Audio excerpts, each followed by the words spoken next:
My smart vacuum mapped a hidden room in our $5 million home. We live in a $5 million smart home with a library wall, a sliding ladder, and a reputation we curate like a brand. I want peace, trust, and a life where I don't vacuum crumbs like a raccoon at midnight. My robot vacuum's LiDAR map reveals a 200-square-foot ghost room behind the bookshelf that isn't on any blueprint. I dig into IoT data, IP logs, and bank transfers to expose my wife and golden child brother. Legal retribution lands, I rebuild both room and rules. My vacuums app drew a room that didn't exist. Behind our library shelf, a perfect coffin-shaped rectangle the blueprints swore wasn't there. I followed the lasers and found gold bars with serials like dog tags, a burner Wi-Fi named Reading Room, and wire trails sprinting to Cayman. I thought I was paranoid. Turns out I was under surveillance by my own family. Simple question. How did a robot vacuum blow up the golden child myth and stop me from being the family ATM? Teas? Bullion cereals, a hidden SSID, and a 4:30 a.m. calendar named Tuesday. Rewind. A $5 million Postcard Life and me calling a top-tier robot an overpriced hockey puck while I trusted people who weaponized love. We bought the house for the library wall. That's how my wife pitched it anyway.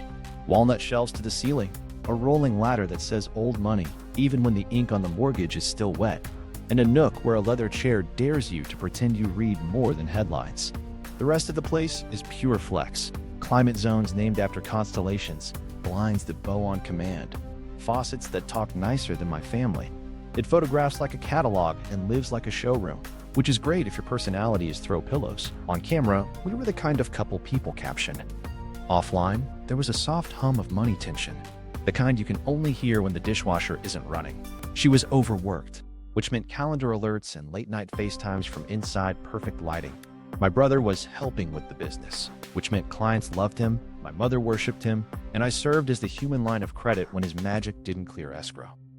At holidays, he finished stories to applause. I finished dinner checks like payroll. Golden child got the spotlight. I got the socket to plug the family into. So I bought a top-tier robot vacuum for peace. A small piece.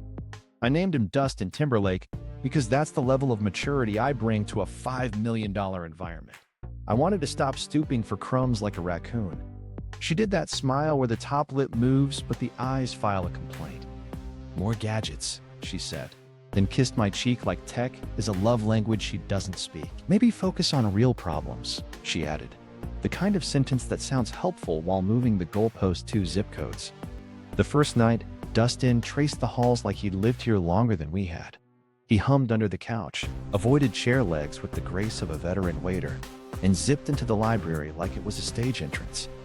The app built a neat little floor plan, the kind that makes you feel competent for letting software work. But near the bookshelf, the map stuttered. A clean rectangle refused to fill in. I assumed it was a glitch. New house, new network, new robot. Rookie nerves. I set him to run every night at 2. If there's one thing I'm good at, it's letting machines do the part of adulthood I resent. The library map kept returning with a dead zone. Not random, not messy. A shape too perfect to be noise. I did that middle-aged thing where you don't want to be paranoid, so you become methodical instead. I called it a software burp and kept scheduling runs like a sane person who talks to a vacuum. Meanwhile, the overworked schedule got more inventive. She started using words like sprint and deliverables and context switch in our kitchen like we were an app store. My brother breezed through with that halo people get when the world lines up to hold doors. He had a way of comforting me that always sounded like a toast. You've got this, which translated to, I need you to have this. I kept my mouth quiet and my wallet busy. The third night, Dust-in drew the same rectangular silence behind the shelves. The app put a dotted line around it, like a magician saying, nothing to see here, which is how magicians tell you where to stare. My wife walked by, glanced at the map, and said, old wiring, don't touch. We don't have old wiring. The house is newer than some of our towels. I wanted to be wrong. It's restful, being wrong. It means you can stop asking questions. But the questions multiplied like laundry. Why would a vacuum consistently skip, not bump, not hesitate, skip, 200 square feet in a room it knew perfectly? Why did my wife care enough to wave it away? Why did my brother offer to help me check studs like we were auditioning for a home show neither of us deserved? He knocked the wall and said, "It sounded fine." He steered me away from the baseboard where the sound got dull. The air felt cooler, and the knock didn't echo right. "Relax, man. You always do this." The golden child voice, gentle condescension in a varsity jacket. I let him steer me. That's the lie I was living. I trusted the traffic pattern of people who liked me most when I was paying. So I did something small. I set virtual walls and tweaked Dustin's path to hug the bookshelf like a suspicious cat. If this was noise, I wanted high-resolution noise. If it was something else, I wanted the kind of map that makes excuses run out of places to hide. I told myself I was optimizing cleaning. I was, in fact, preparing to meet my marriage in the reflection of a laser. The anomaly returns. Night 4, Dustin glides out like a valet with a purpose and draws the same neat silence behind the shelves. Only this time, the app overlays a thin gray strip along one edge of that rectangle. I zoom in. The LiDAR returns look like a heartbeat with one missing beat. A low return seam where a door's edge would live if a door were being a liar. I'm not a conspiracy person. I'm a receipts person. So I pull the blueprints we framed like art when we moved in, because we're that brand of insufferable. Library dimensions, 18 by 22. No annex. No alcove. No surprise, you're in Narnia. I cross-check permits. Clean. I scroll our remodel photos, the ones with captions like Day 3 Dust Monster. The metadata timestamps skip. Contractor logs say demo on Wednesday. My photos say Thursday. Not illegal, just convenient. Like someone edited Tuesday out of the week. I call my brother. "Come knock walls with me," I say. Like that's a normal sibling activity. He shows up with coffee and that golden glow he probably rents by the hour. He wraps the studs like he's apprenticed to a xylophone. "Sounds fine," he says, drifting me toward the loud echo sections. I drift back to the baseboard where the sound turns dull. The air kisses cool, and the knock lands like it's hitting a coat instead of a wall. He laughs it off. "Old wiring, man. Don't poke the bear." We do not have a bear. We have a mortgage. My wife breezes through, eyes on her phone, says, "EMI. Those vacuums get confused near wiring." She tosses the word electromagnetic like confetti. "Babe, you always overthink." There it is. Gaslight with a pet name. I nod like a toddler hearing calculus. Inside, a gear clicks. If it's EMI, it should scramble, not draw a perfect rectangle twice with the same missing return. Confusion is messy. This is crisp. So I go full petty engineer. I set virtual walls to force the route. Straight shot, bookcase kiss, 90-degree turn, repeat. I schedule back-to-back high-resolution passes. Dustin hums like a surgeon. The point cloud tightens, dots thick as freckles. The void holds, the seam sharpens, and near the baseboard the map shows a tiny gap like a breath. A pressure drop would do that. A tissue would tell me. At midnight, I'm on the rug with a square of toilet paper like a ghost hunter on a budget. I slide it along the baseboard. Near the far shelf, it flutters. Not a fan, not a vent. The kind of whisper you get when there's space behind something pretending to be solid. I whisper back because I'm losing the plot in stages. The dust map starts to betray them too. The app's heat map shows where Dustin picks up more grime. We're tidy people with chaotic souls. Our dirt is boring. But a narrow, darker track blooms along the seam path, like a runway for guilty feet. I find a long blonde hair threaded into the gap that does not belong to Dust-in and definitely does not belong to my short, aging barbershop optimism. I bag it because yes, I'm that guy now. The logs are my confession booth. Dust-in reports blocked zone and reroute between 2:57 and 3:05 a.m. on 3 consecutive nights. Not random chair legs. A consistent body in a consistent place at an hour when normal humans are scrolling mistakes, not entering library walls. Every ping felt like a thumbprint on my windpipe. I stop sleeping. I start scheduling. If my marriage is going to gaslight me, my network won't. I flip Dust-in to silent mode, then hide a pinhole camera in a book that no one reads and everyone respects. A hardcover with a Nobel sticker.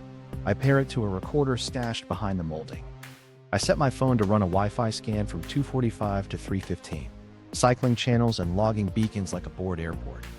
At 2:56 a.m., the house is a held breath. The scan pings a hidden SSID reading room. The BSSID isn't in my inventory. Secondary 2.4 GHz radio, channel 6, low transmit power, like someone wanted it to exist only for the people standing in front of it. 2 devices, handshake. One shows as an Apple tablet with a randomized MAC suffix. The OUI lookup still outs the vendor. The other resolves to a handset manufacturer my brother swears he only uses for work. Both tunnel through a VPN node with an exit IP that traces to the Cayman range. I don't sleep. I smile. It's a tired, mean smile, but it's mine. I watch the camera feed on delay. The shelf stutters, then swings on a soft latch I didn't know I owned. The audio picks a zipper whisper. A flashlight beam licks a safe face. I pause the frame and taste metal in my mouth. Not fear, not yet. Data. The next night, I add one more trap because trust is a hobby I can't afford. I stick a tiny NFC tag under the latch shelf, right where your phone would hover if your secret door is app unlocked or your notes live in your pocket. I set my phone to log pings from any compatible device brushing past. No alerts, no sounds, just timestamps like a pulse. At 2:57, the NFC log ticks. At 2:58, Dust-in reports obstacle detected. At 3 o'clock, reading room breathes awake again. My house is speaking in 3 languages at once: light, radio, dust. For the first time in months, I believe what I hear. Microforensics, LiDAR, dust trails, patterns. I stop pretending this is vibes and start treating it like evidence. The Vacuums app exports a point cloud, thousands of dots where lasers said hello and a few where they got ghosted. I overlay 2 nights, then 3. The same vertical low return band rides the same coordinates like a scar. That's not interference. That's a seam. I print it because ink makes cowards brave and liars nervous, including me. The tissue test becomes my personality for a day. I take ultra-luxury toilet paper because humiliation should be soft, and drag a square along the baseboard, slow as a lab tech. Near the shelf, it flutters. 2 feet over, it hangs dead. Back to the seam, it trembles again, like the house is exhaling through its teeth. If you've ever held your hand by a keyhole in winter, it's that whisper. Not HVAC, not draft, space. Dust starts confessing too. The app's density heat map paints high traffic with darker strokes. Our kitchen glows in the shape of snack guild. The hallway hums with normal. But from the rug to the seam, there's a hairline runway, thin and stubborn, like someone practiced walking invisible. Dust-in rides that line and reports higher particulate count at every pass. It's the kind of breadcrumb trail you miss if you believe in people more than numbers. I believe in numbers again. I get petty forensic. I run the library at different speeds. Standard leaves soft edges. Max power sharpens returns along the baseboard and shows a consistent 3mm gap exactly where the seam lives. I swap the map layers like a magician showing empty hands. The void never moves. The seam stays true. I'm not chasing noise. I'm following a plan that thinks I'm furniture. On the rug, I find a long blonde hair snagged in the micro gap, glinting like arrogance. I don't own hair like that. Dust-in doesn't either. I slide it into a snack bag because evidence is evidence even if your chain of custody includes chips. I breathe in and out and tell myself I'm not spiraling. I'm cataloging. The logs give me rhythm. Between 2:57 and 3:05, 3 nights straight, Dust-in throws blocked zone and reroute. You don't get that kind of consistency from a chair. You get it from a person who thinks night is a costume. I cross-match those timestamps with the hidden SSID pulses from reading room and the NFC pings I planted. All 3 align like a bar chord. The house is playing one note. Here. I widen the net without turning it into a circus. I set Dust-in to silent again, but tweak his path to brush the seam at a slight diagonal, like a finger reading braille. The map brightens in that strip. Low returns concentrate where the latch would sit. I can almost see hinges in the density gradient. 2 hardpoints spaced like shoulders. I whisper hello to wood and get a laser whisper back. Good enough. I take stills of every overlay.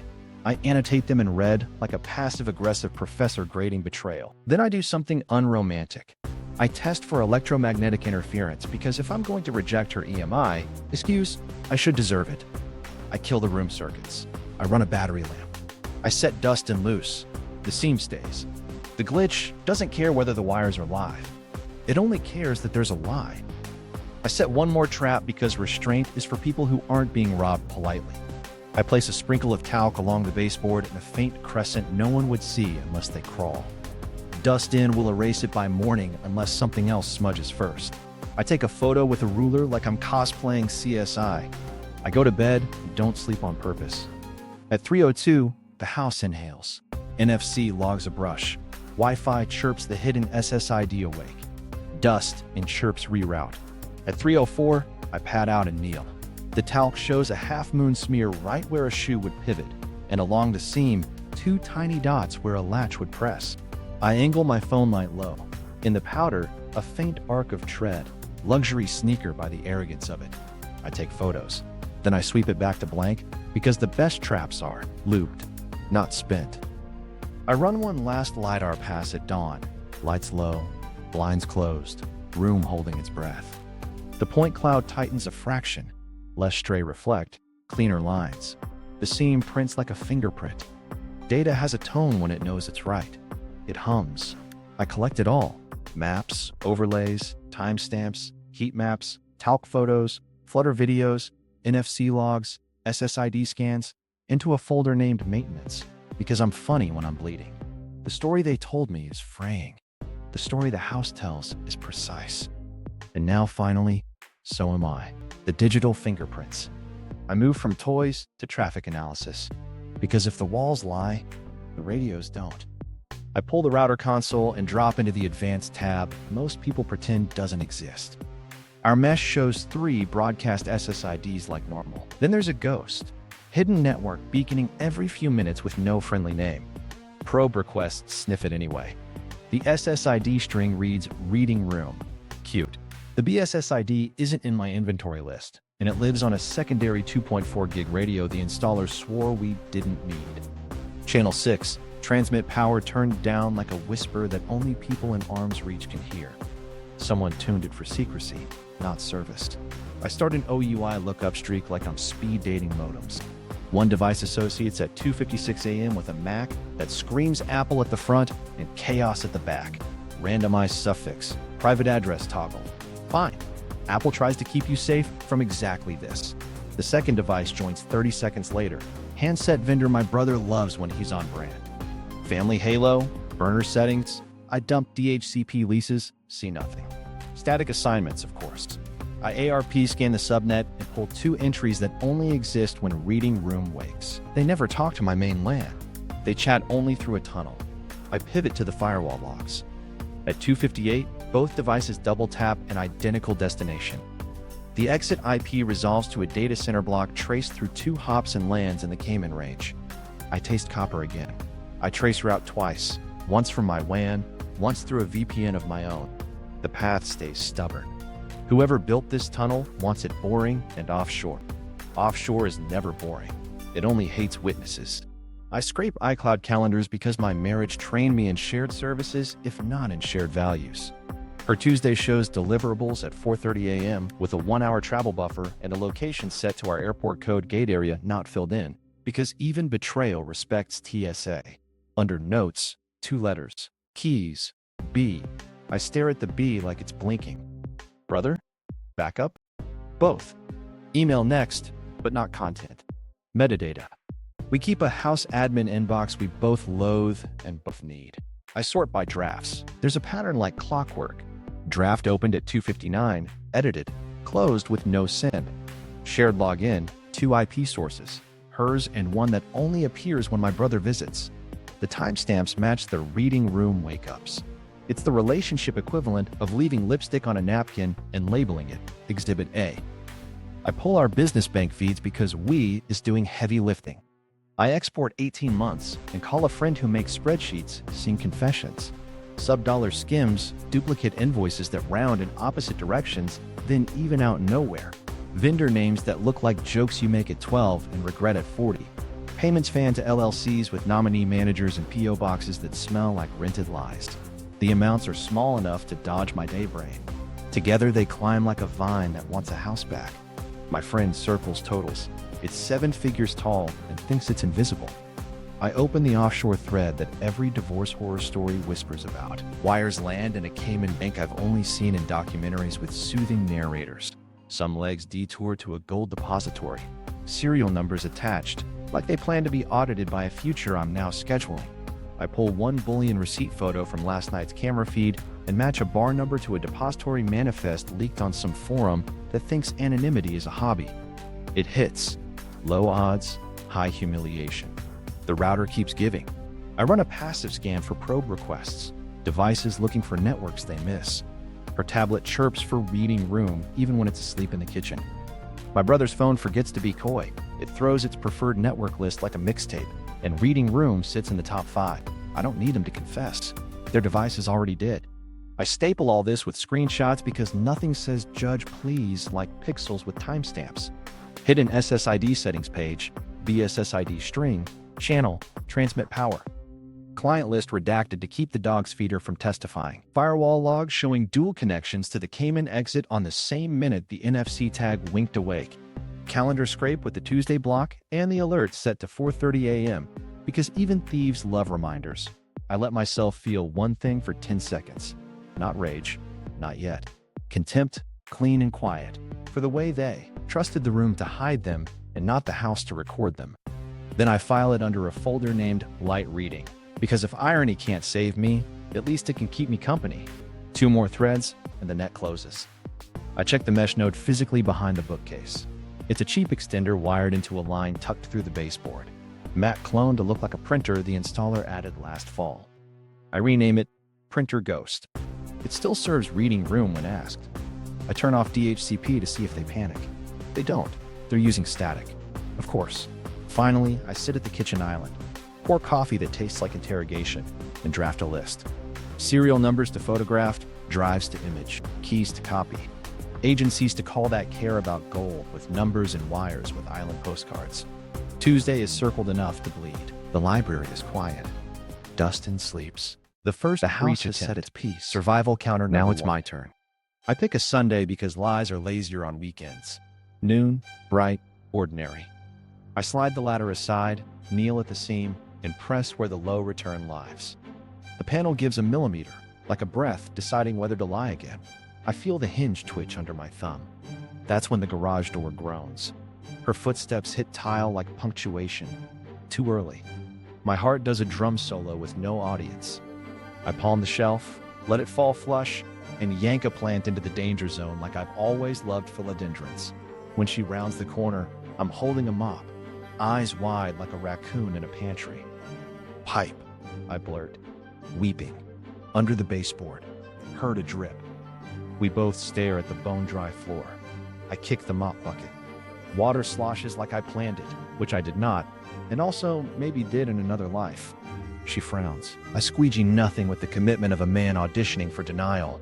She kneels, presses the baseboard 2 inches from the seam I was touching 30 seconds ago. My hands shake. I hide them by wringing the mop like it insulted my lineage. She stands, Sniff laughs. Call the plumber and stop touching the wiring. Her glance drops to my hands. There's a smear of talc I didn't clock. White crescents on my fingertips like ghost prints. She tilts her head. What's that? Grout? I say, because my brain operates on improv when terrified. Pantry grout. I was researching. She drifts a look across the library, lands on the ladder, the shelf, the not wet floor, and me. Then she kisses my cheek. That same top lip smile, eyes filing another complaint. Her heels click away. The garage sighs again. She's gone. My spine unknots in slow frames. I am not the smartest person in this marriage. I am just the most persistent. So I retreat. I become harmless. I compliment dinner I didn't eat. I laugh at a joke the TV didn't make. I nod at her calendar like 4:30 a.m. Alerts grow on trees. I stage ignorance the way she stages virtue online.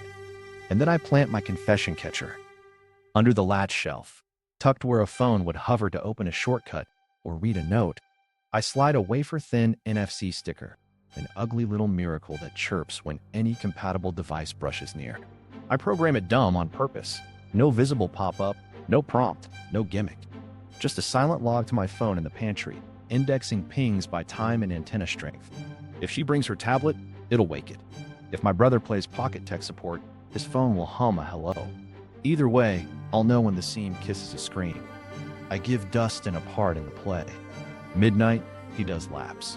1 o'clock, he sleeps. At 2:55, he's scheduled to glide into the hinge arc and stop on purpose. He'll look like a clumsy appliance. He'll actually be a doorstop with a warranty. I angle him so his bump sensor will register the swing before it clears. If the door opens, it will nudge a robot that exists to throw polite tantrums. That error will ping my motion sensors and the door contact I buried in the molding last week. 3 birds, 1 beat. I set cameras low and light lower. A pinhole in the Nobel hardcover watches the seam. A second lens hides behind a row of travel photography I never had time to take. They both feed a recorder powered from a UPS because secrets prefer blackouts. My Wi-Fi scanner waits in a loop, ears open for reading room and any handshake that thinks it's a whisper. At 2:53, the house is a stagehand. HVAC hums steady. The fridge clicks like metronome guilt. I sit in the dark kitchen and drink water I don't want. 2:55, Dustin rolls out like a sleepy soldier and kisses the baseboard. He pauses, reverses, kisses again, this time angled. Perfect. He parks in the hinge path, smug little donut doing God's work. 2:56, the NFC log ticks, minus 58 dBm, then minus 42, which means the device is right on top of it. 2:57, the hidden SSID exhales awake and 2 Macs slide in like late RSVP guests. My pantry phone stays dark, my spine does not. The shelf moves. On the feed, the molding flexes a hair and nudges Dustin's bumper. He does what he was born to do. He beeps error, parks, and flashes a friendly death rattle. The motion sensor nips the air. The door contact I buried winks alive. Somewhere under the floor, a relay clicks.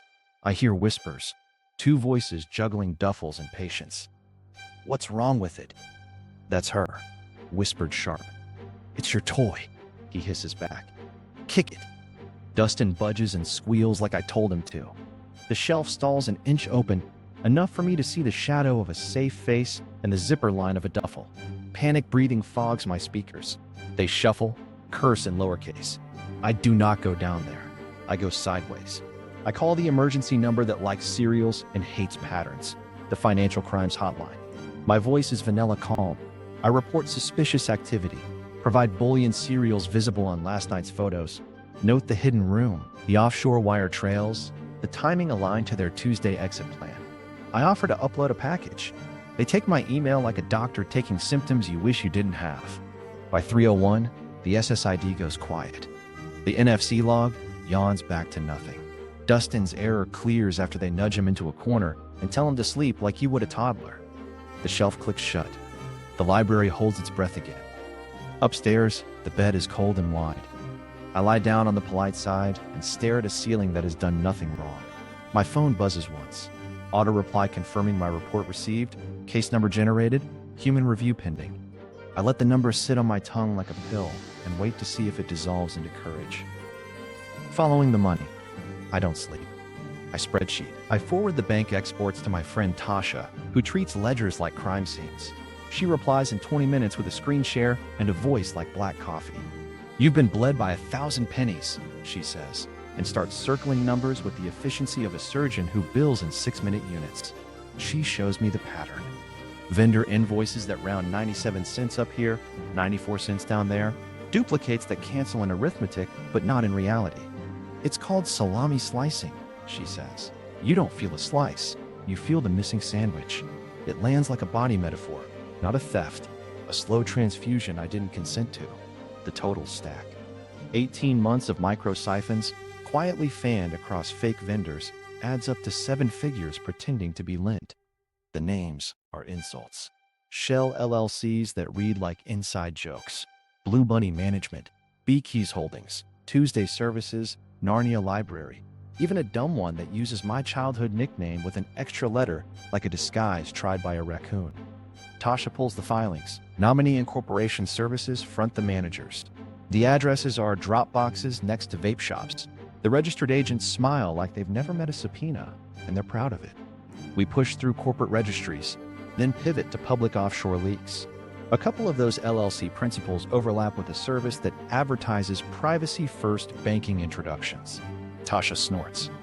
Privacy is where money goes to cosplay. She points to wires that hop 3 times, then vanish into the Cayman bank block I already traced from the router logs. One leg detours to a gold depository. She highlights line items labeled inventory hedge, as if the word hedge makes crime a topiary. Every transfer window kisses 3 a.m., the same hours my house hums secrets and my vacuum throws tantrums. Tuesday pops like a drumbeat across statements, approvals, and tiny calendar invites that never include me. Tasha tilts her head. They thought small equals safe. Small equals boring. Banks don't chase boring until boring becomes a glacier. I ask the question that stalls your throat. Can we get it back, or do I just keep donating blood to people with better tans? She doesn't blink. First you freeze it, then you follow it, then you don't blink. She sends me a checklist like a fire drill.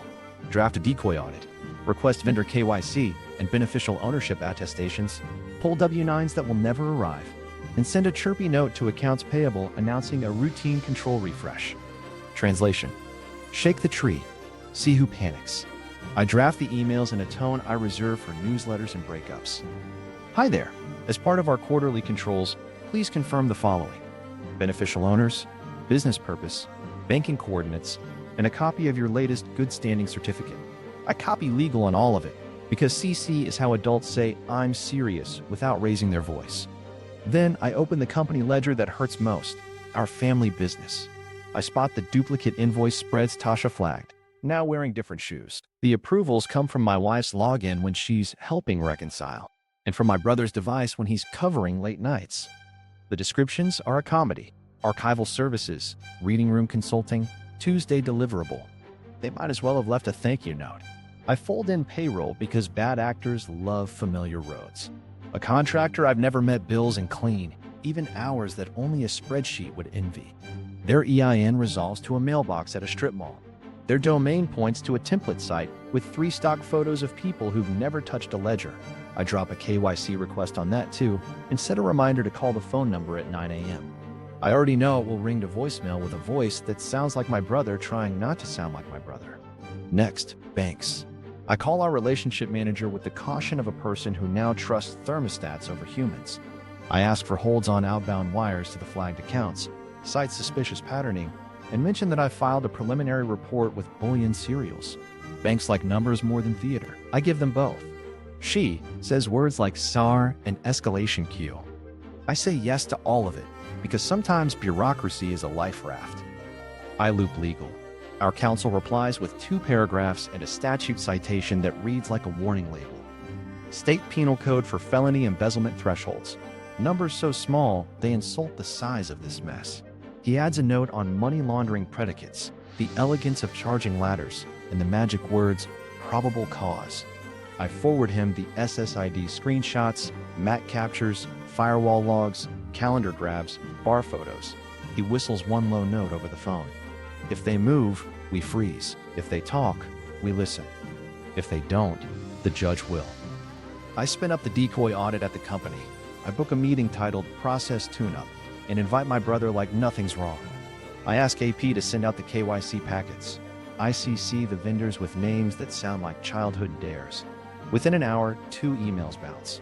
One replies from a personal Gmail with 3 typos and an attached certificate that still has the template watermark.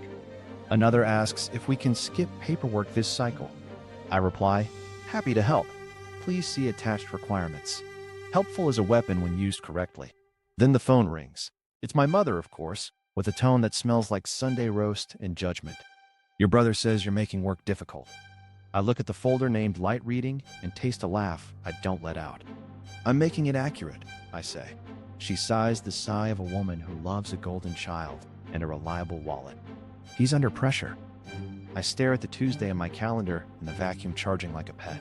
So am I. By noon, I've got vendor replies trickling, bank holds pending, legal warmed, and a to-do list that reads like a court filing in draft.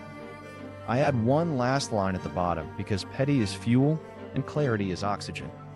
Reclaim what's mine, pay what's owed. Leave a paper trail so clean, even Dust-in could follow it. Then I close the laptop and wait for Tuesday to blink. The ghost room opens, rising action peak. Tuesday Eve, I turn domestic. I stack mail, wipe counters that don't need it, and move the rolling ladder 3 inches like a prayer. Dust-in is charged, logs cleared, cameras synced, UPS humming. My NFC logger waits like a metronome. I've already copied my checklist to paper because pins don't crash. At 2:54 a.m., the house feels like a held breath again. 3 sips of water I don't want. 2 texts I don't send. 1 door I'm not opening. Then the orchestra starts. 2:56. The NFC tag chirps a silent hello. Minus 39 dBm. Phone kissing wood. The hidden SSID wakes, reading room, beaconing at low power like a guilty whisper. 2 Macs slide in. The Apple front, Chaos back tablet, and the vanity handset vendor my brother loves. Firewall logs confirm. Both bounce off that Cayman exit node like it's a trampoline. On the feed, the shelf doesn't swing. It glides. A soft latch exhales, and the bookcase pivots a clean inch. Then 3, then open enough to birth a secret. The camera in the Nobel hardcover catches a sliver of space, just wide enough for sin. Light blooms inside, not room light, task light, surgical, like an operating table for finance. Sound first, the hush of a duffel zip, fabric teeth confessing, then a metal kiss, safe dial brushed by rings that aren't mine. Someone whispers, "Careful," and the mic grazes their breath. Shoes skitter on concrete that shouldn't exist in a library. I freeze frame a glint. Gold's not romantic up close. It's heavy and literal. A bullion bar winks in the edge of the frame, its serial number minted like a dare. I pause, zoom, and write the digits on paper, slow as a witness. Another bar flashes, another number. My hand shakes. The pen doesn't. Inside the room, I catch geometry. A waist, high, safe, matte, with a keypad shield someone added from paranoia or habit. 2 go bags lean open, prepped like a fire drill. Passport stack rubber banded. Envelopes labeled in handwriting I've seen on birthday cards and utility payments. A soft case opens to reveal a slimline SSD dock, LEDs winking. Drive slide in. 1, 2, 3. Clicks neat as lies practiced. She says, "Tuesday, plane at 6, bag drop before 5. He answers, "We swing by Mom's after." There's a pause, like a bad joke.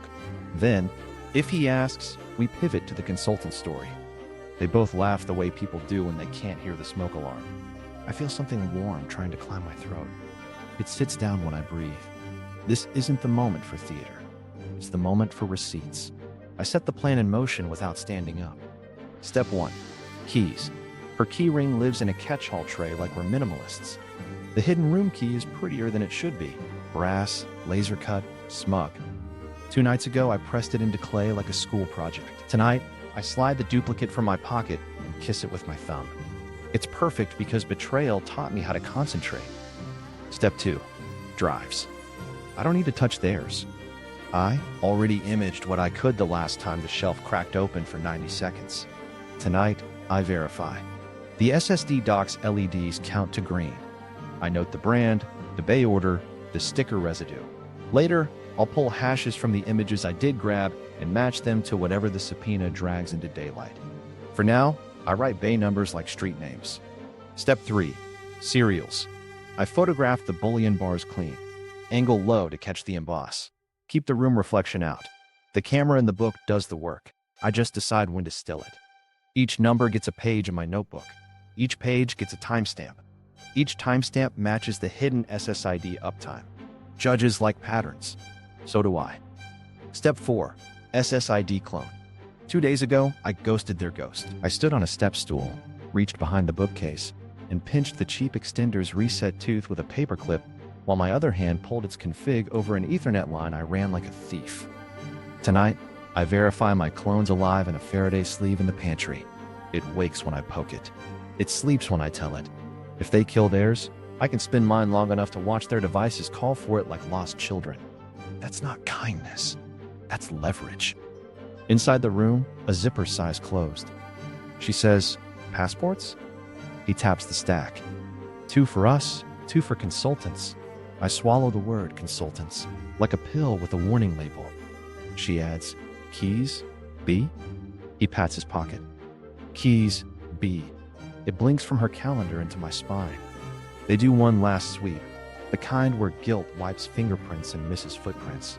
The microphone catches the soft thud of a passport booklet hitting the duffel. The safe door sighs. The keypad beeps a code I mouth in rhythm.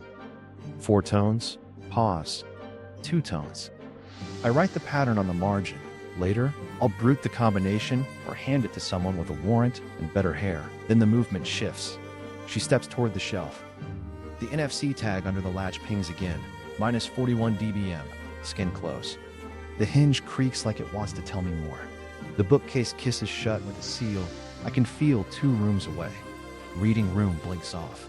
The Cayman node quiets. Shoes cross my good rug. I let the silence rest. 30 seconds. A minute. I hear water run upstairs. A toilet flushes like an alibi. The fridge ticks twice. I stand, finally, and feel old and exact. I pad to the library, pass my hand over the seam, and whisper thanks to a vacuum named Dust-in, and a house that chose me over my illusions. Then I sit at the island, open my notebook, and draw a tidy box around the word Tuesday. The dark side reveal. Moral tension starts. The house gave me numbers. The people gave me context. I opened an old email archive I'd avoided like a mirror in bad light. Back when we were broke but hopeful, I forwarded receipts, float loans, card screenshots. In reply, there's my wife. He won't notice a few cents. It's a joke then, cute in lowercase. A year later, my brother writes, round it. He's got margin.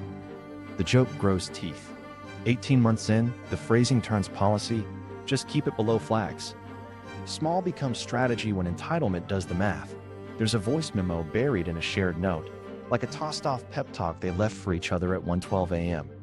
Her voice is calm, sliced thin. He'll land on his feet. He always does. My brother laughs the way people do when they've pawned your parachute.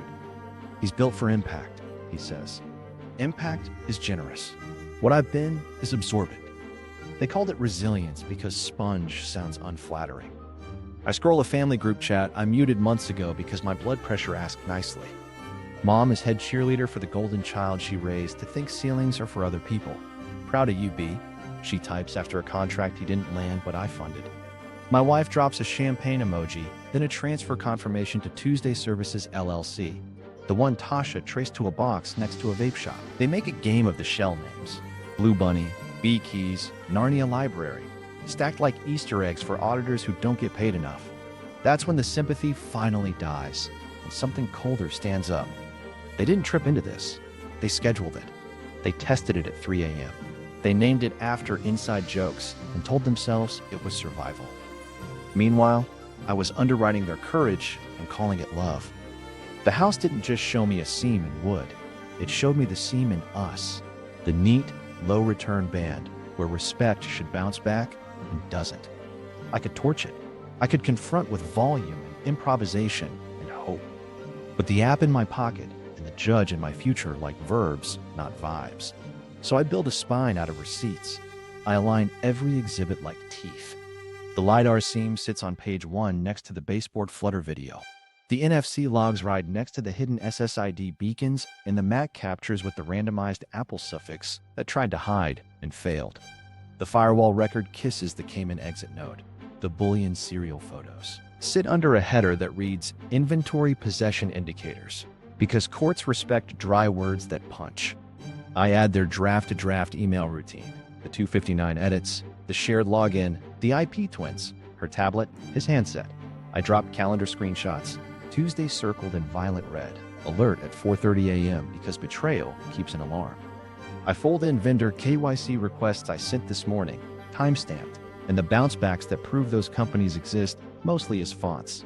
The Salami slice ledger sits behind a tab labeled patterning, each duplicate invoice shaded like fingerprints. I make a note to request preserved router logs and camera metadata retention via counsel, because chain of custody is the unsexy hero of justice. Then, I face my own part. Flashbacks I curated as devotion now look like grooming. The first borrow, forgiven. The second temporary float, uncounted. The third consultant invoice, joked about. Every yes wrote a permission slip they laminated. I'm not excusing them. I'm documenting me. Because when this goes where it's going, I want the story straight enough to bruise. I didn't miss the signs. I priced them at peace and called it maturity. Here's the part no one likes. Punishment is clean. Accountability is work. The easy move is rage. The right move is retribution with receipts, not vindictive. Corrective. The kind that repays creditors, restores ledgers, and teaches two adults that he'll land on his feet isn't a business model. It's an excuse. So I write a plan in 4 lines. Freeze, trace, reclaim, detached. Under detach, I add, don't let their worst day turn you into someone you'd hate to keep. I text counsel 1 sentence. Evidence package ready. Max, SSID, Cayman, bouillon cereals, salami slices. He replies with the statute shorthand that matters. Felony embezzlement thresholds, laundering predicates, probable cause. Dry thunder. I forward him the folder named Light Reading and attach a new affidavit draft that reads like a bedtime story for auditors. There's a temptation to send screenshots to the family chat and let the group eat itself. I don't. Mom would call it a misunderstanding until the mugshots print. My brother would swan dive into self-pity. My wife would weaponize tears. None of that returns $1 or finds a bar. Silence is heavy, but it banks interest. In the quiet, Dust-in chirps from his dock, just once, like a toast I didn't ask for. I pet the plastic because I'm either sentimental or tired. Probably both. Then I open a new document labeled Boundaries and write rules like guardrails. No shared logins. Dual approvals on disbursements. Board controls that can't be charmed. Audit bots that don't sleep. A prenup addendum for the part of marriage that's math. I click save. I close the laptop.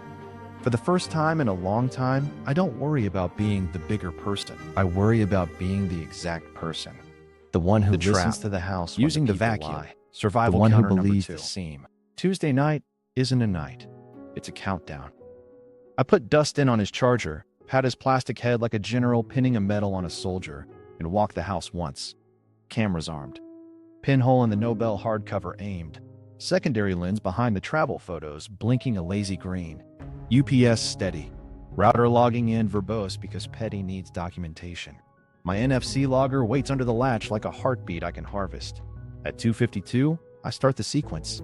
Dust-in wakes with a hum and drifts into the library like he owns equity. His pathing is a tight S that ends in the hinge arc. I tilt a blind a finger's width so the streetlight paints a shallow line across the baseboard. It makes the seam look like a scar, only I can see. 2:55, he noses the baseboard, pivots, noses again, and parks dead center where the shelf must swing. His bumper halo glows soft. His logs will say obstacle. My motion sensors in the molding will say event. My door contact buried in the trim will whisper, hey. The house goes very quiet. Upstairs pipe still. The fridge takes the hint. Even the thermostat pretends to nap. 2:56, the NFC tag pings hard, minus 40 dBm. Somebody's phone is pressed to the latch. A second later, the hidden SSID exhales. Reading room, beaconing at low power on channel 6. 2 clients appear. Apple front with a scrambled tail. A vanity handset vendor OUI my brother treats like cologne. My firewall clocks both tunneling to the Cayman exit block. If Betrayal had a ringtone, it would be this trace route. The shelf shivers.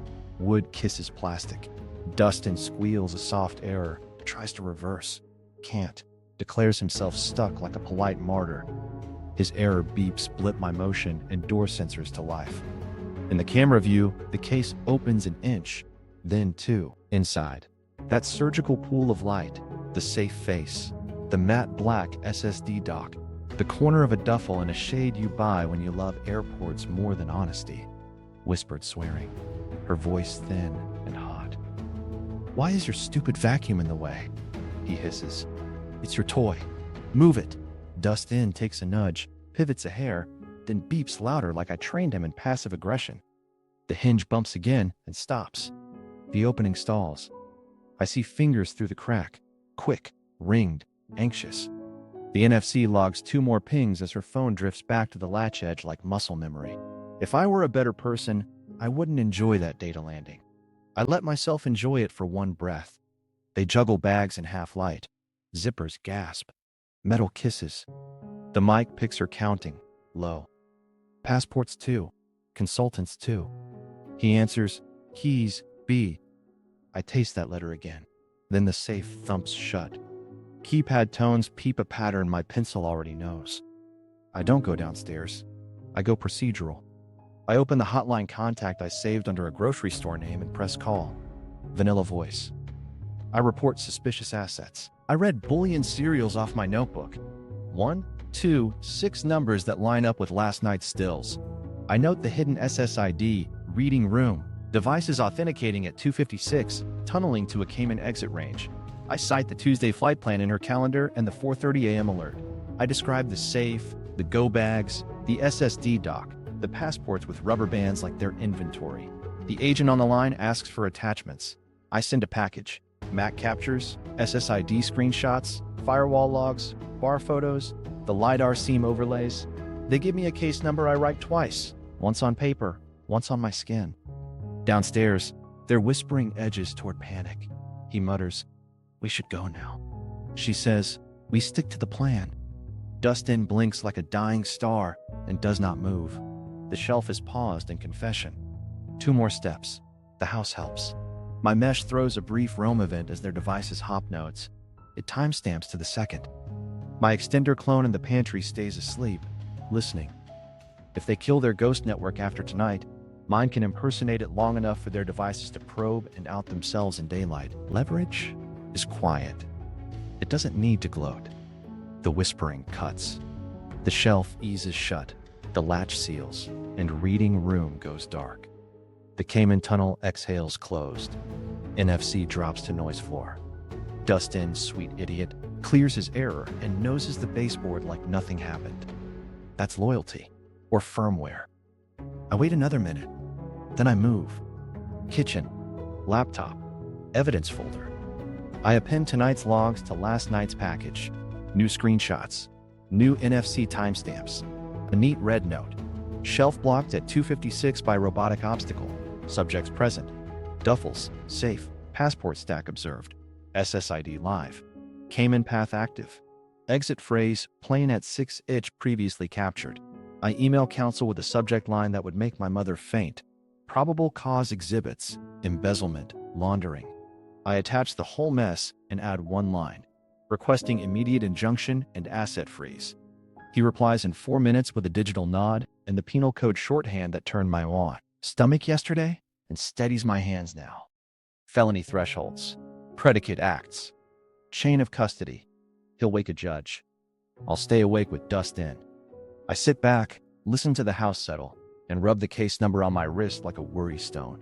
Somewhere upstairs, she sleeps beside a duffel that's half a life. Somewhere across town, my brother dreams in first place. Down here, my vacuum blinks, my router remembers, and my future stops asking permission. The question isn't whether they noticed the trap, it's whether they ever thought the house loved them more than me. Battle escalator, from house to court. The opponent isn't a person. It's a system with my last name on the letterhead, shells with cute nicknames, a secret network breathing behind a bookcase, and a mother who thinks accountability is rude. Fine. Name the battle. Round 1 is banks. I call the relationship manager at 6:31 a.m., voice steady, case number ready. Outbound wires to these accounts need holds, I say, and read the coordinates like I'm calling a storm. I email the package while we're on the line. Bullion serial photos, LiDAR seam overlays, hidden SSID screenshots, Mac captures with a randomized Apple suffix, firewall logs pointing to the Cayman exit, calendar grabs with Tuesday and the 4:30 a.m. alert. She stops me mid-sentence. Understood. Filing an internal report and initiating SAR review. The word hold lands like a sandbag. I thank her and hang up before relief turns sentimental. Because of this, counsel moves. He files for a temporary restraining order and an injunction to freeze assets across the named entities and any subsidiaries, affiliates, and alter egos, which is lawyer for your joke companies count. He attaches my exhibits with a chain of custody affidavit. I sign it, pen biting the page. He messages, hearing in 2 hours. Judge likes timestamps. Therefore, I go to war with paper. Vendor KYC replies, trickle in, scared and sloppy. Tuesday services can't locate a certificate of good standing. Blue Bunny's registered agent forwards me to a voicemail named Customer Service. One mailbox bounces, quota exceeded. I print each one and staple it to the matching ledger slice. Every incompetence is a breadcrumb. But then they try a counter. My brother calls it 712 like this is a sitcom. You're overreacting, he says, warm, paternal. You're going to spook clients. I say, tell reading room I said hi. Silence. He pivots the thread in one breath. If you smear me, Mom, I hang up. I forward the call log to counsel and add one line, retaliation attempt recorded. Because of that, I call HR and board control. I schedule an emergency meeting, cite material irregularities, and suspend my brother's access to systems. SSO logs show his token trying to refresh and failing. Audit bots I birthed overnight start capturing attempts. It feels like changing locks while the thief watches. It also feels correct. We land in court, a fluorescent room that smells like disinfectant and consequence. The judge listens like a metronome. Counsel tees it up. Probable cause for embezzlement and laundering. Felony thresholds crossed by an order of magnitude. Immediate risk of dissipation. He lifts Exhibits A through not small, walks the court through the hidden SSID, the max, the Cayman tunnel, the bullion numbers, the salami slices. He doesn't mention Dust-in by name because dignity, but the LiDAR overlays hit the screen and look like a blueprint arguing with a ghost. Opposing counsel clears her throat and calls it a misunderstanding. A ghost room, that's aesthetic storage, and normal cash management. The judge raises one eyebrow. Storage with passports, gold, offshore connections, and a 4:30 a.m. alert? She looks at our serial photos, then at the calendar screenshot with Tuesday boxed like a getaway. She quotes back counsel's statute shorthand. Penal code. Felony thresholds met. Money laundering predicates implicated. Therefore, the injunction signs. Asset freeze granted pending discovery. Banks receive orders before lunch. A marshal posts a notice that makes my foyer look like a crime novel. I don't smile. I breathe. But the battle doesn't end. Public records have gravity. By afternoon, the docket pings local reporters who love a headline with numbers and nouns. Embezzlement, hidden room, offshore. Clients call, not to flee, but to ask, are you okay? I answer the same way each time. Controls are working. Funds secured. Deliverables will be met. I can hear them nod through the line. They've dealt with charm before. They want receipts. I have them. Because of this, auditors we pay poorly and should worship reopened vendor files my brother owned. They snack on my KYC packets and ask for 3 years of invoices from Tuesday Services. Tuesday Services replies with a meme-level PDF. The auditors purr. My mother texts a single line, family doesn't do this. Translation, protect the golden child, invoice the spare. I type back, to family. Don't send it. I let the bubble vanish and my stomach stop auditioning for thunder. She calls twice. I let it ring into a history lesson she won't learn. Therefore, back at the office, I serve notice. Separation initiated, corporate roles adjusted, access revoked. Counsel walks in with the clean menace of a surgeon and hands my brother a letter that cites the statute numbers like coordinates. Embezzlement above felony threshold. Conversion. Breach of fiduciary duty. Money laundering enhancements on deck. My brother scans for air and finds paper. He starts a speech about misunderstanding. I slide the hidden SSID config across the table and the firewall log with the Cayman IP in 24-point font. His mouth closes. For once, the room is quiet because he isn't.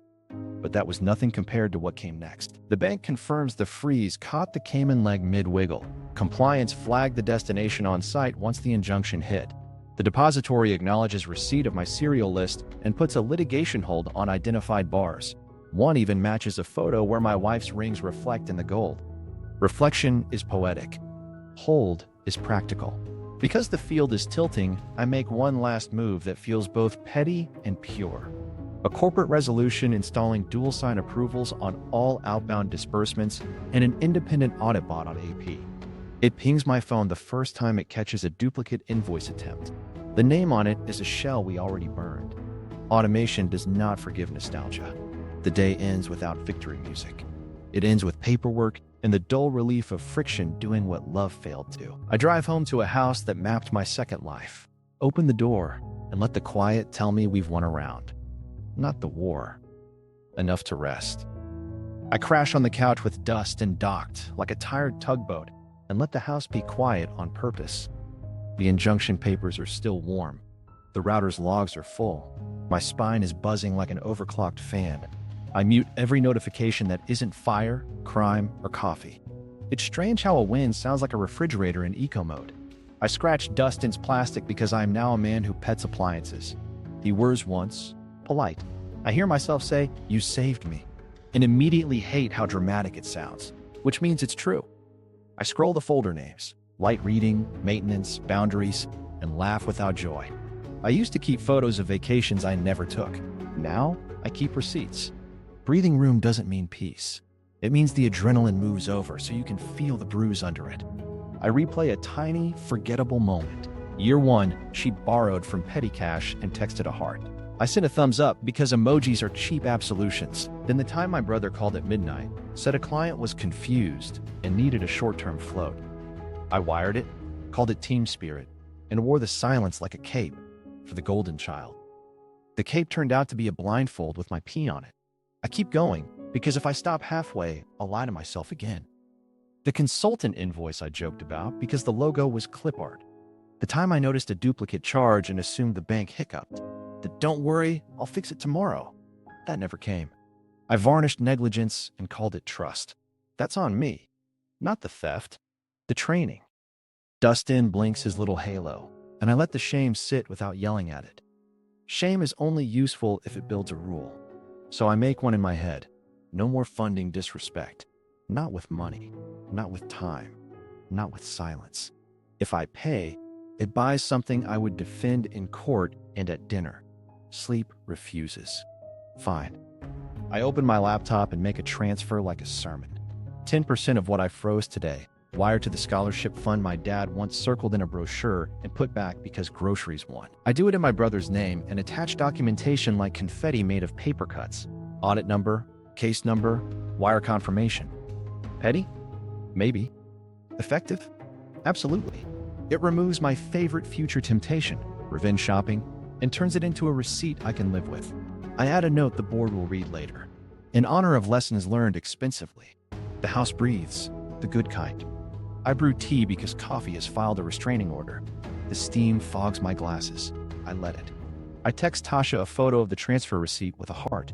She replies, "Good. Now sleep." I put the phone face down and let my eyes land on the library door. It looks normal again. It isn't. Neither am I. I pull a blanket over my shins like a retiree and talk to the ceiling that never lied. Here's the vow. Simple, so I can't weasel out later. Never again mistake endurance for love. Never again let charming people co-sign my boundaries. Believe the logs. Believe the seam. And when the next Tuesday arrives, the confrontation arrived earlier than like TV. No dramatic lighting, no trap soundtrack. Just the library at noon, lines open. The good rug pretending it hasn't hosted crimes. I set 4 stacks on the table. LiDAR prints, SSID screenshots, Mac captures, and photos of bullion bars with serials like little metallic name tags. The Nobel hardcover stares like a witness. I'm not here to yell. I'm here to end the family ATM program. She walks in first, chin high. No makeup, which is either honesty or strategy. My brother follows in a sweater that screams wholesome. Mom texts 3 dots and never finishes the thought. I silence the phone and say, "Sit." He tries the golden opener in his soft radio voice. We can explain. Translation: prepare to be managed. I tap the LiDAR maps. Clean rectangles. The vertical low return seam like a paper cut. Explain how electromagnetic interference makes a door seam appear in the same coordinates across 6 scans. Power off. Still there. Explain engineering with vibes. He smiles like he's on a panel. You've always overinterpreted data. Golden child gaslight, now with stage lighting. I'm dramatic. He's reasonable. My money is community property when he's nervous.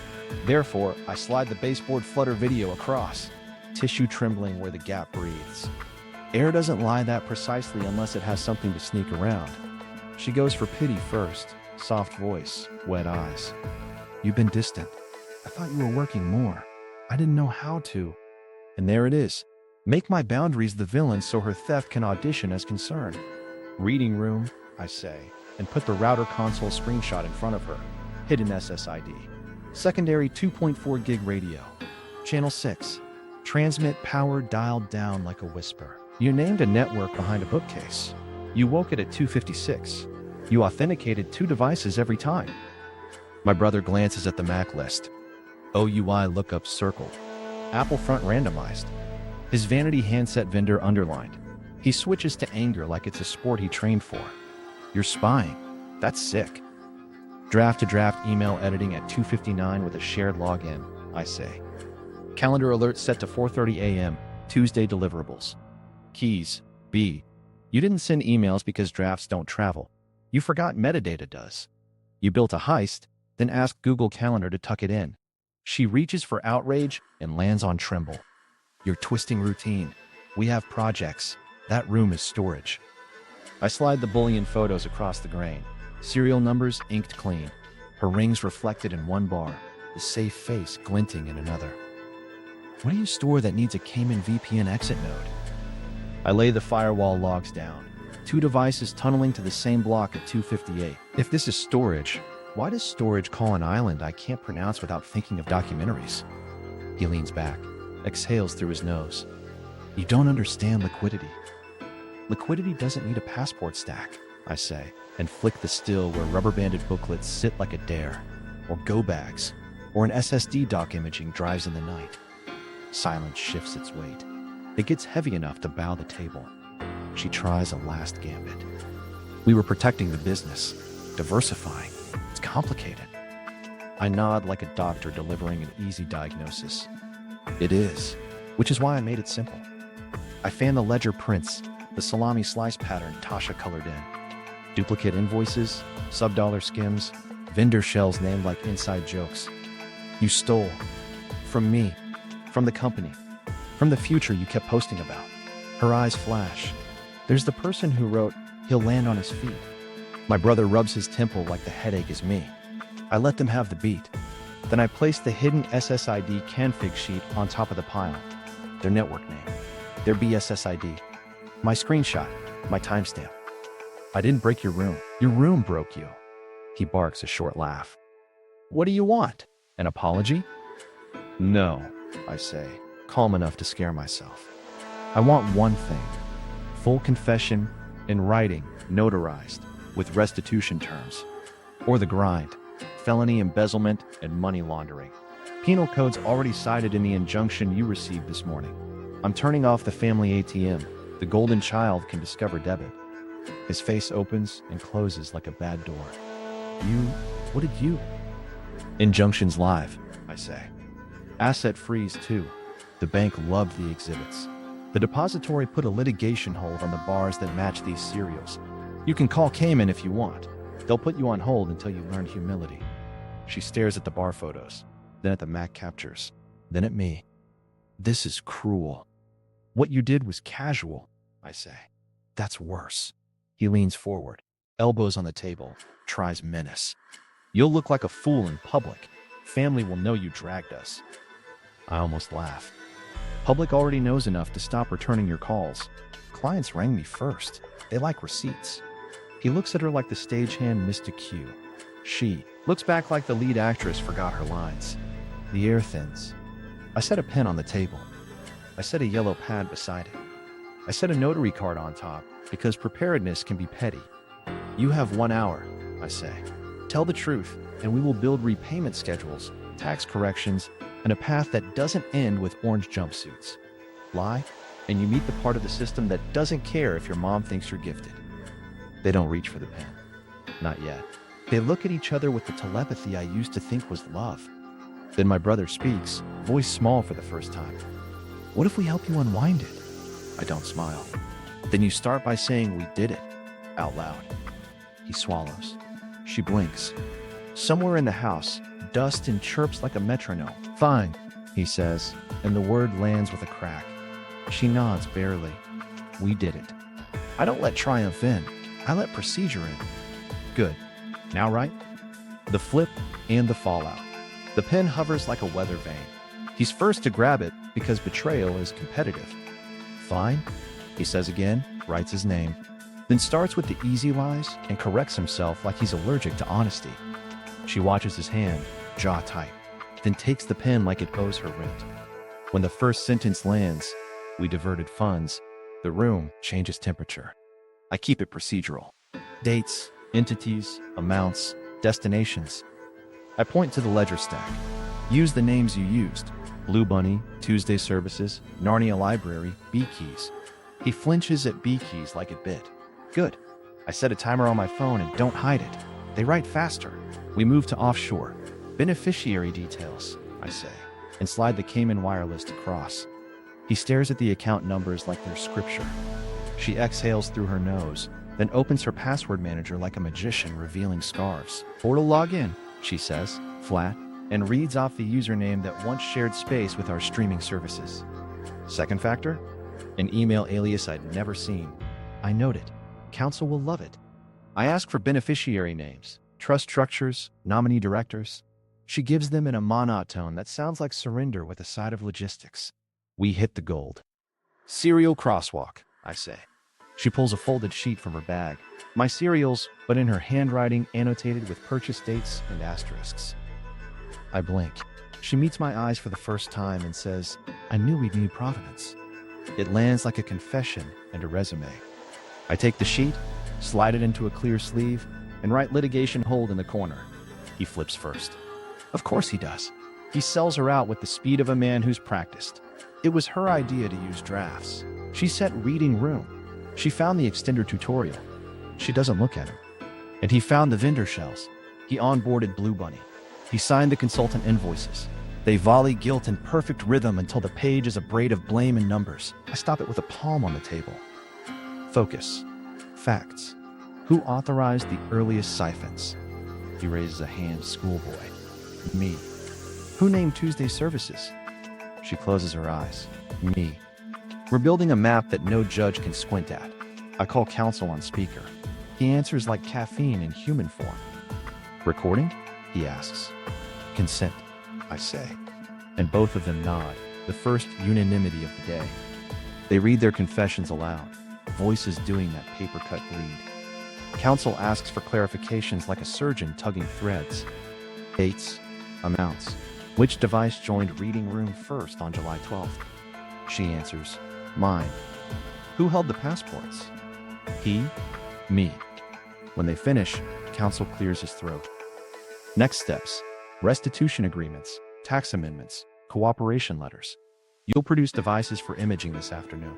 He doesn't ask, he schedules. Because of this, funds come home in neat, humiliating wires. Cayman legs reverse where they can be reversed and freeze where they can't. The depository confirms the litigation hold, then layers on a compliant smile. Will require joint authorization for any movement. I send them my injunction twice anyway. They reply with a polite received and an emoji-free tone that soothes me. I write checks to accountants who love penalties more than pie charts. Back taxes get paid with interest, and the bored glee of bureaucrats who live for this. I build a restitution ledger with columns for original theft, recovered principal, penalties, fees, and an entry labeled humility that has no numbers and all the weight.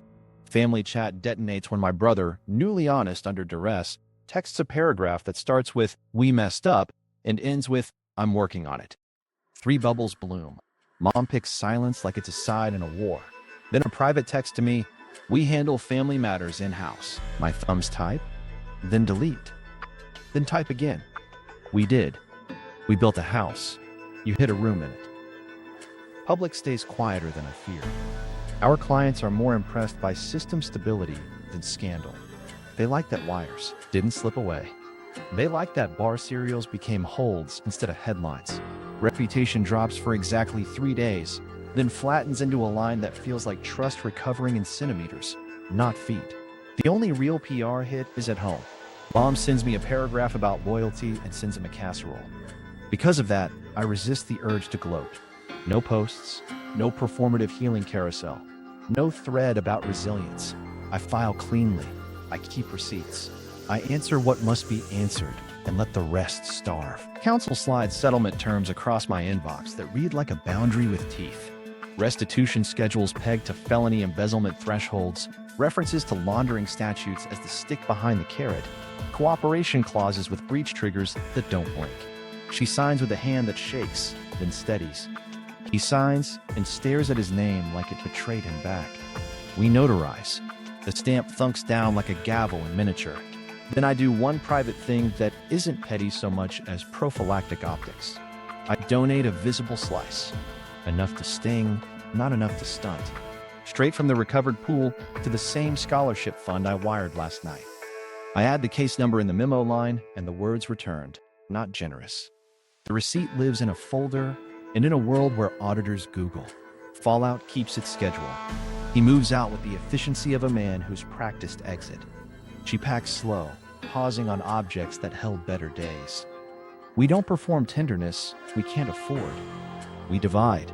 We sign. Dust in maps, 2 smaller lives, and 1 rebuilt floor plan. The house stops whispering at 3 a.m. The radios go quiet. The seam stays, but it's honest now. Rebuild. The room and the rules. Contractors arrive with tool belts and 0 opinions. I pay them for walls, not therapy. We take the bookcase down slow, cataloging everything the way you empty a pocket after a crash. Hinges come off, the false jamb lifts, and the 200 square foot lies stares back like a mouth with gold fillings. I stand in the doorway and nod once. Then we erase it. We pour new sill plate, shim true, and frame a wall that won't pivot for anyone. Insulation goes in, not the cheap kind that itches, the dense stuff that makes sound die polite. I keep the wiring, but reroute it to a panel that has labels and block caps. The secret extender hits a trash can with a ring like closure. In its place, hardline fiber snakes into a locked cabinet I mount eye level, where laziness can't reach. The safe stays. Not for cash, for documents, title folders, trust binders, insurance riders. Hashes of drive images burned to worm media with a checksum card paperclipped on top. The keypad code lives in a sealed envelope at my lawyer's office with a boring label, "If bus hits me." The shelves become shelves. Simple, deep, visible. No voids. Every cubic foot accounted for like an apology to physics. The ladder rolls again, now to reach books I'm actually going to read. We paint a calm color that looks like thinking.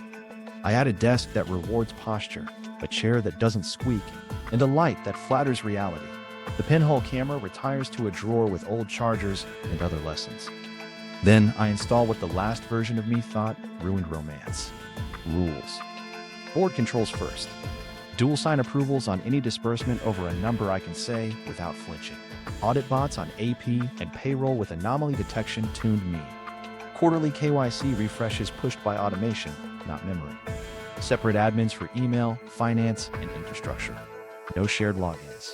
Ever. Password manager policies that require entropy like a bouncer at a club for grown-ups. At home, I build Rails too. Router logs rotate to offsite storage with integrity checks. Cameras on a VLAN that never touches the main LAN. IoT on its own corral with a kill switch I can thumb from bed. If a device wants to whisper, it whispers to a syslog, not to Cayman. Dust-in keeps his nightly route, now with a badge. If he sees a new void, he pings me like a tattletale I will always believe. Legal gets its addendum. Prenup math joins marriage math, not as punishment, as clarity. Separate accounts with joint transparency. Provisions for audits triggered by variance, not vibes. A sunset clause for the old blind trust I wore like a merit badge. Estate documents rewritten so guardianship and governance don't default to charisma. I put a small framed page on the rebuilt shelf, a printout of the LiDAR seam. That thin vertical proof that saved me. Under it, one line in small type. Believe the logs. When people visit, they think it's art. It is. It's the shape of how I was lied to and how I stopped. I host a quiet first night in the new room. Tea, not whiskey, because self-pity drinks brown. I read 10 pages, underlined twice, and feel the house settle like a friend who can finally say what happened. Dust-in bumps the baseboard once on patrol, just enough to let me know he's there. He docks. I exhale. Boundaries aren't walls. They're doors with working hinges. This room used to pretend otherwise. Now it teaches. If you want in, you show your face. If you change something, you log it. If you hold value, you label it like you plan to keep it. The rules don't ruin love. They are how you know the thing you're loving is real. The shelf thuds closed, ordinary now. The map updates, every room accounted for. No ghosts, just choices that finally left footprints. Was justice the freeze, or the part where I learned to stop underwriting disrespect? Maybe both. What would you do if your house told you the truth you kept ducking? Subscribe for more messy family math with data receipts. Drop your wild smart home busted news stories below. New drops daily, so make sure that you turn on your alerts by hitting that bell.